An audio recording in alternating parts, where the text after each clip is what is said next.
So this is the EV or electric vehicle rapid fire with the Gul Panag. The first question for you is, what's the full form of AC and DC? Alternate current and direct current. Awesome. So electric cars are gonna drive soon. Do they have transmissions? They have a drivetrain. Okay. How long does an EV battery last? That depends on the size of the battery. It could last, entry-level cars like the one that I drive has a 140 kilometer range. Premium cars have up to 800 kilometers range, rumored, like the EQS. And can the batteries be recycled?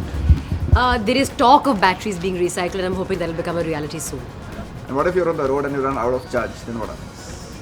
You don't, because when you leave the house, you charge the car. It's like, what happens if you're somewhere and your mobile phone runs out of charge? You charge it at night, and next morning you have full charge in your mobile phone. So similarly, you charge your car at night and you have full charge for the next day. You're not going to suddenly run out of charge. It's not like petrol खत्म हो जाएगा और अब 200 का डलवा लोगे, अब 100 का डलवा लोगे. Awesome. Good answer. Now you can drive the cars. Thank you. So much.